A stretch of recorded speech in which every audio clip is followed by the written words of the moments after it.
Kita akan belajar satu prinsip kehidupan sebagai orang-orang percaya atau orang Kristen.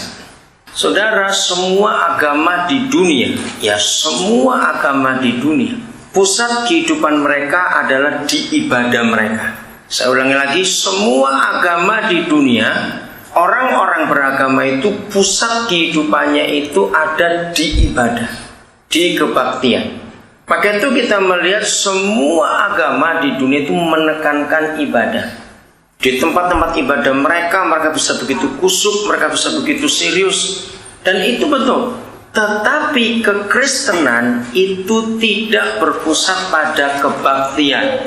Kita harus mengenal kebenaran ini. Kalau konsep ini tidak kita betulkan dalam hidup kita, tidak kita luruskan dalam hidup kita, maka orang Kristen akan punya pengertian, pokoknya aku ke gereja, pokoknya aku ikut doa, pokoknya aku ikut persekutuan, pokoknya aku ikut kegiatan.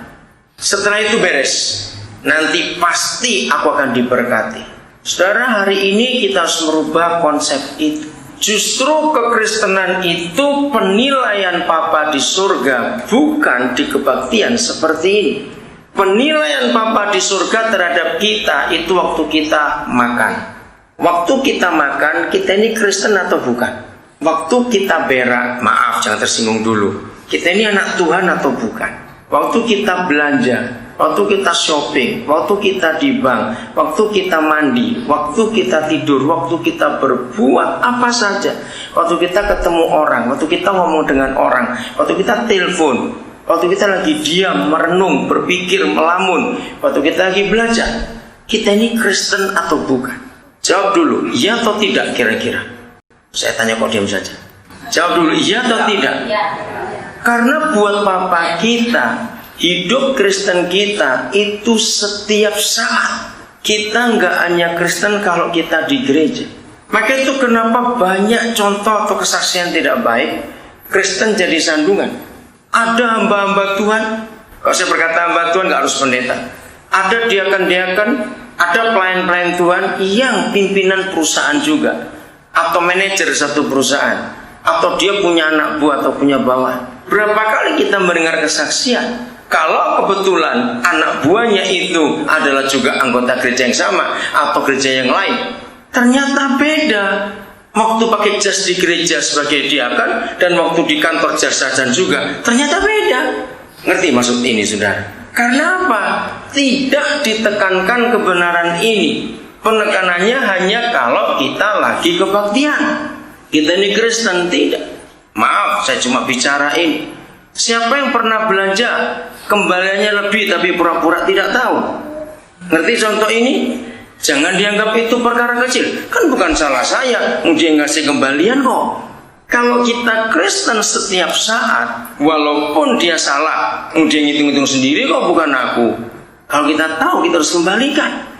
Kalau Kristen kita seperti ini, kita pasti akan jadi Kristen yang benar. Apalagi kita orang-orang Tionghoa, yang Tionghoa ya. Nenek moyang kita itu diajar, asal sudah sembahyang kepada satu dewa, asal sudah memberi sesuatu, asal sudah membakar sesuatu, asal sudah memberikan sesaji sesuatu, beres dah. Pasti nanti dewa itu akan memberikan kamu, jangan takut. Nah, setelah kita jadi Kristen, konsep itu nggak kita buang dari otak kita. Sehingga kekristenan kita kebanyakan orang-orang Tionghoa, apalagi yang berlatar belakang agama keturunan orang-orang tua kita. Maaf, Tuhan itu bisa kita suap. Yang penting aku sudah memberi perpuluhan, aku sudah memberi persembahan, percayalah pasti beres. Saudara, kita harus buang konsep itu. Bedanya Yesus Tuhan kita dengan Tuhan-Tuhan yang lain di dunia adalah dalam kata keintiman atau persekutuan. Maaf, semua Tuhan di agama apa saja, pokoknya umatnya sudah berbuat sesuatu dan memberi sesuatu, beres. Kalau Tuhan kita tidak, karena dia Papa. Coba renungkan ini. Anak-anak kita kalau kita beri makan, itu bukan kita suruh dulu. Kalau kamu tidak ngepel lantainya hari ini, jangan harap kamu makan hari ini. Apa begitu? Kalau mereka anak kita, kalau kamu nggak cuci pakaian Papa, jangan harap kamu bisa makan hari ini. Enggak begitu, saudara. Papa kita, Tuhan adalah Papa yang menyatakan kasihnya kepada kita tanpa, maaf kalau saya katakan, harus kita suap dengan perbuatan, dengan apa? Tidak. Tapi kita akan mengerti dan bersekutu, bergaul dengan Dia. Ini bedanya kekristenan dengan agama-agama lain. Sehingga kita tidak menjadikan Tuhan itu seperti lampu Aladin. Tahu lampu Aladin? Kita punya lampu Aladin, ada jin di dalamnya. Kalau kita gosok, jinnya keluar, lalu jinnya berkata, minta apa saja aku turuti. Nah, Tuhan kita enggak begitu. Mungkin saudara masih belum mengerti hal ini. Saya beri contoh. Maaf kalau saudara pernah mendengar seperti itu. Kita harus meralatnya, dan itu salah. Contoh, berapa banyak hamba Tuhan ataupun saudara pernah didoakan seperti ini. Saudara, siapa yang punya hutang? Ambil kertas, tulis angka hutangnya itu berapa.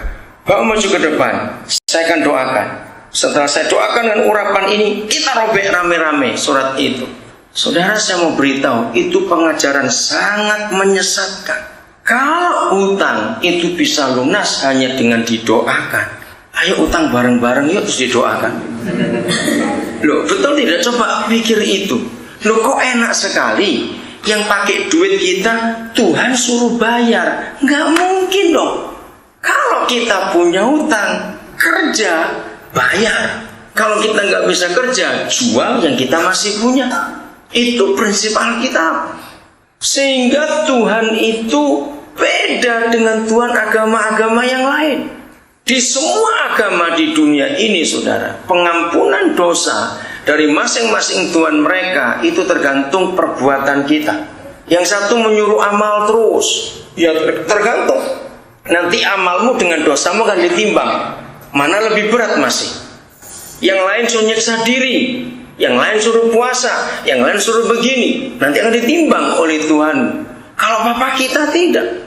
Bukan karena perbuatan kita diampuni, karena pertobatan kita. Beda tidak itu? Jelas beda. Papa mengampuni kita bukan karena kita buat sesuatu. Jangan salah. Agama lain diampuni Tuhannya karena berbuat sesuatu. Nah, dia itu Papa, kita ini anak. Kalau kita ada masalah, jangan berharap hanya dengan doa lalu masalah selesai. Tidak.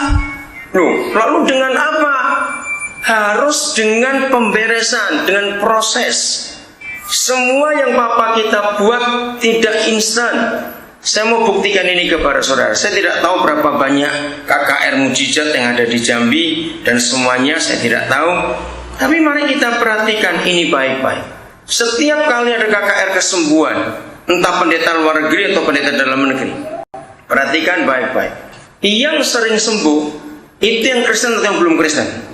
Ayo jawab, coba yang pernah tahu itu. Yang sudah Kristen atau belum Kristen yang sering sembuh? Nah, ini buktinya.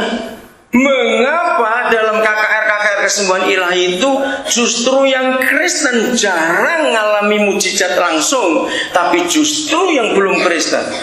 Saudara, jawabannya adalah setelah kita jadi anak Papa di surga, itu proses, tidak bisa langsung.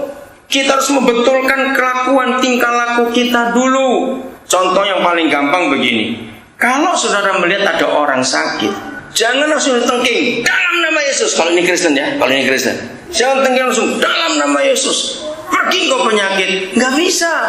Kita harus menolong saudara kita itu untuk memeriksa dirinya. Nah, 85% tanya para dokter, penyakit yang manusia alami sekarang ini karena mulutnya rakus. Betul tidak? Coba jawab yang pernah ke dokter. Makanan itu. Nah, Alkitab kita adalah satu-satunya buku, belum ada dan tidak akan ada buku lain lagi yang pernah menuliskan. Itu Musa 3.500 tahun yang lalu. Mana yang boleh kita makan dan mana yang tidak boleh kita makan. Kalau Alkitab sudah melarang jangan makan yang ini, nah gereja-gereja karismatik, oh nggak apa-apa, kita doakan dalam nama Yesus. Itu kan ngelawan itu namanya. Papa sudah melarang yang ini jangan dimakan, karena kalau kamu makan ini, itu nggak sehat. Dan kalau sudah tahu dilarang, jangan pakai didoakan lagi.